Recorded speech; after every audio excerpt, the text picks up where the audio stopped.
Hello everyone, Assalamualaikum. My name is Muhammad Imran Hakim bin Zamri and I'm from SR111-4C, UiTM Seremban, Fakulty Sport Management and Recreation. Assalamualaikum warahmatullahi wabarakatuh. My name is Azril Hanif bin Azhar. I'm from SR1114C.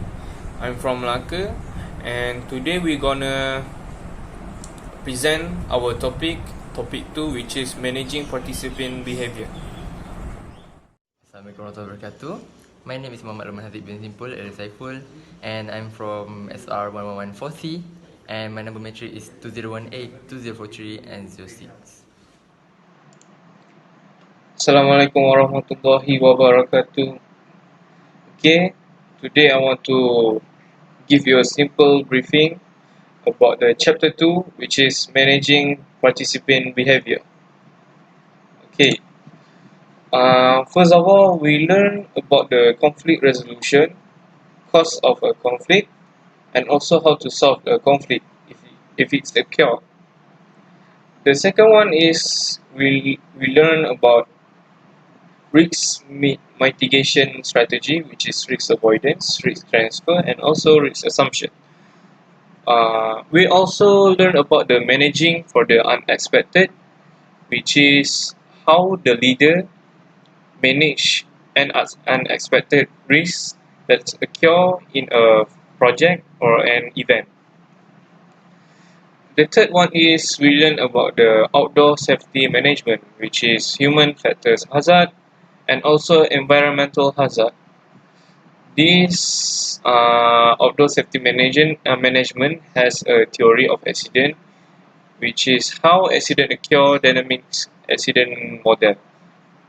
If these two combine, the environmental hazard and the human factor hazard, will cause accident potential, which is the potential of get an accident is increased. So the example of the environmental hazard is terrain, weather, and equipment. And for the human factor hazard is physical condition, experience, skills, fear, and communication.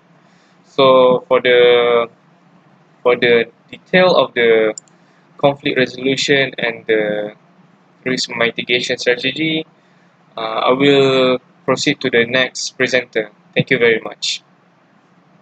Okay, resolving conflict. First, from my point of view, resolving conflict, as a leader, we need to, when the conflict is secure, when the conflict is happened, we as a leader take a responsibility to change the situational factors in order to resolve the conflict that happened. So we as a leader, we need to prevent the conflict from continuing, and as a manager or as a leader, we need to select a resolution strategy appropriate to the situation and individual that involved in the conflict. Okay, second, focus the group on superordinate goals. Okay, definition of superordinate goals means that superordinate goals enable people from opposing sides to come together and work toward a common end. Okay, in the everyday environment, in the everyday work environment, for example, the alignment of employer and employee goals with regard to job security and can minimize the conflict. Okay, third, use interpersonal conflict handling approach. Okay, in this point, it consists of 4 things, which is avoiding, accommodating, compromising, and collaborating. Okay, for the avoiding means you need to evade the conflict, which means, for instance, if I am the person who is involved into some conflict, I will neither pursue my belief nor those of the others involved. But I would continuously postpone or completely dodge the conflict whenever it comes up. Okay, this style could be appropriate to use when the conflict seems trivial, so you don't have time or need more time to think, and you feel as though you have no chance of winning, or you are afraid of being met with resentment. Okay, accommodation style forsakes your own needs or desires in exchange for those of others, such as being humble and avoid situation for become worse by let the others win and think you are in the wrong, or feel like you have no choice but to agree to the other point of view. Okay, next, compromising work to find a middle ground between all the needs, which would typically leave people unsatisfied or satisfied to a certain extent. Okay, this style suitable to use when a deadline is rapidly approaching, or you need a temporary solution for the moment. Okay, and last, collaboration. Okay, a collaboration style attempts to find a solution that will meet the needs of all parties. For example, you decide the decision to satisfy everyone because of there is an important relationship present between the parties. So the final solution is too important for anyone to be displeased, or the belief of multiple stakeholders must be represented. Okay. For the last point in resolving conflict, it is bringing a third party. Okay, bringing a third party is any party that have no interest if any two of parties that involved in the conflict win or lose.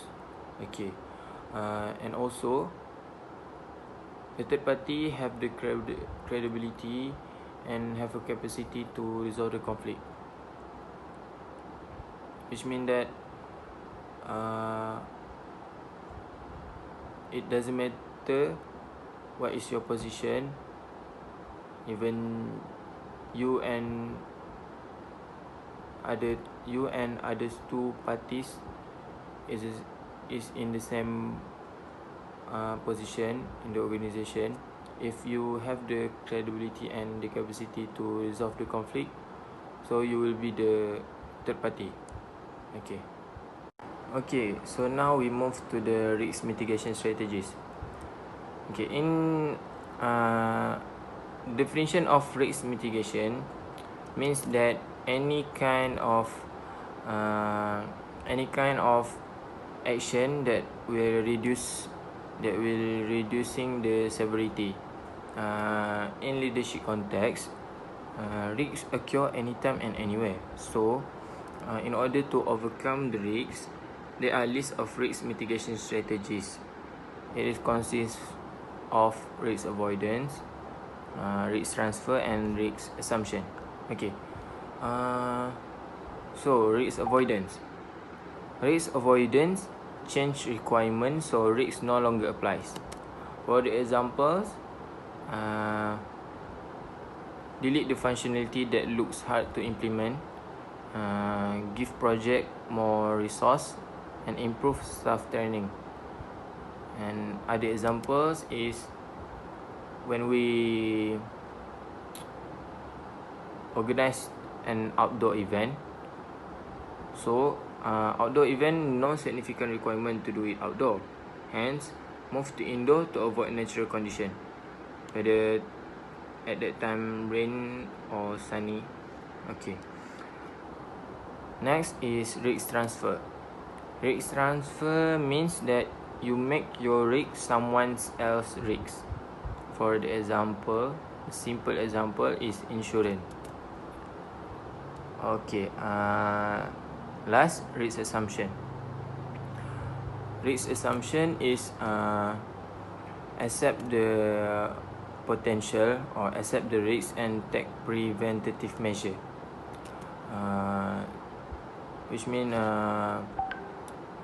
risk assumption accept the potential risk and its consequence as part of the project. Other than that, take preventive action to reduce probability and impact, and prepare contingency plan to deal with the risk if it does occur. Okay. For example, outdoor recreation. When it rain, contingency plan replace with outdoor activity, which is how to tie knot, how to cook rice by using natural source like bamboo, and other than that. Okay, so the last part from me that I will explain to you guys is managing for the unexpected. Okay, managing for the unexpected means that we as a leader, from my point of view, we as a leader or manager that will handle an event or organization, we need to predict or expect the highest probability risks that will occur during the event. Okay, because every sport event carries element of risk. A lot of them carries element of risk. So a risk is an event that cause something to go wrong on a project. So if we as a leader didn't prepare or didn't do a contingency plan, we didn't have a contingency plan before we handle the event, before the event start, the probability, the chance of the risk to occur is highest, and it will be a problem to the organization. Okay, next, under the managing for the unexpected, we have a generic risk. Okay, generic risks, under of it, there are some normal things that always happen during a event, during a sport event, which is lack of common understanding, bad planning, mishappening, personal turnover, loss of key people, and other than that. So I will go through a little about my part. Okay, and then after that I will pass to my next friend, which is Hajiq, and it will explain the others part under the generic risks. Okay, so for my part, lack of common understanding. Lack of common understanding consists of misunderstanding the requirement, misunderstanding of target environment, and dispute among project teams. I think this topic, this part, I don't have to explain a lot because it is a simple problem that occur every time when we handle an event. So next is bad planning. Okay, bad planning consists of inadequate time for testing, misestimating of project difficulty or complexity. Okay, this bad planning always happen during an event when you as a new leader or a new manager that have to create an event, have to handle an event,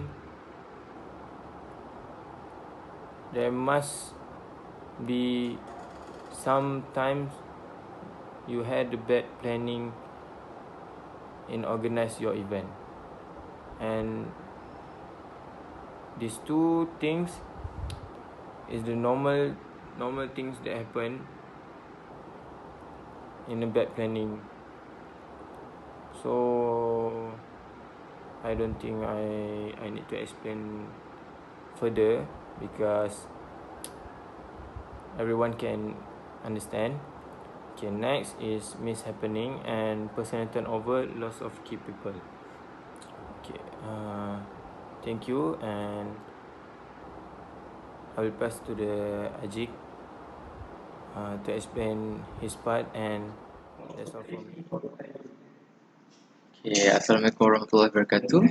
And I'm the next presenter, and my name is Muhammad Rahman Haziq bin Simpul Elai Saiful. Okay, today I want to present for this slide, and the topic is about managing for the unexpected. So, for this topic, we have 2 points, which is business risk or known as social risk, and also specific risk or known as technical risk. Okay, first we go to the unexpected risk for business risk, which is first, no one wants the product, and the second one, the organization doesn't want the product, and the third one, the organization doesn't know how to sell the product, and fourth, loss of budget or personnel allocated to the project, and last one, reorganization that makes project not the priority. Okay, so we move to the next point, which is unexpected risk for specific risk, which is first one is unreasonable schedule, and second one inadequate personnel or personnel organization, and third one which incomplete inconsistent requirement, and the last one inadequate resources allocated to the project. Okay, so that's all for this slide.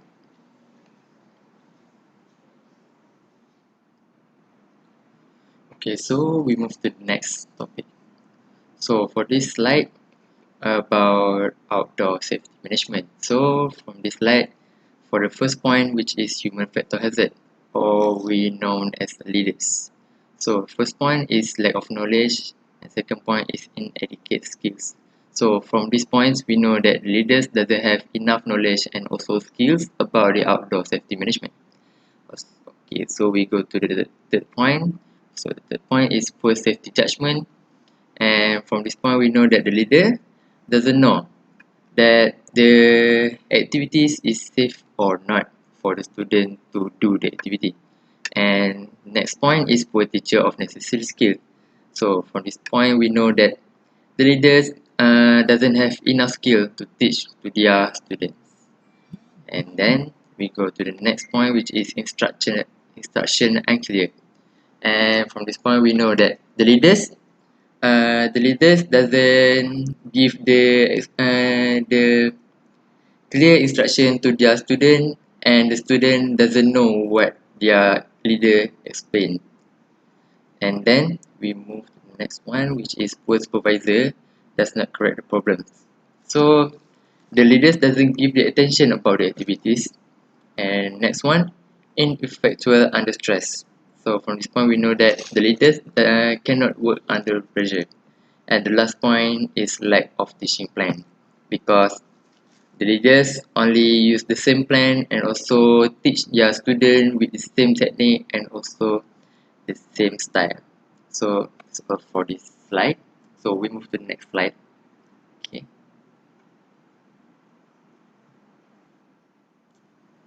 Okay, for the next slide, we have next point, which is environmental hazard. So for the environmental hazard, we have 2 points, which is environment and also equipment. For the environment, we have terrain, which is rocky trail and also exposed ledges. And for the weather, we have cold temperature, rain, darkness, and also overexposed to the sun. And for the next point, which is equipment, we have inoperative equipment, broken items, and also environment. So that's all for this point.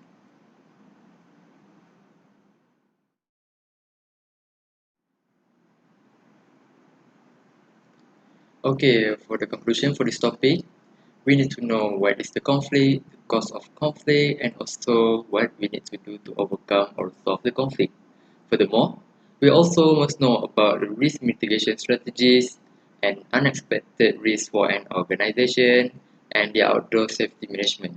So if we know about it, we can overcome all this matter and also we can prevent it before it becomes worse and help to organize the organization smoothly in the future.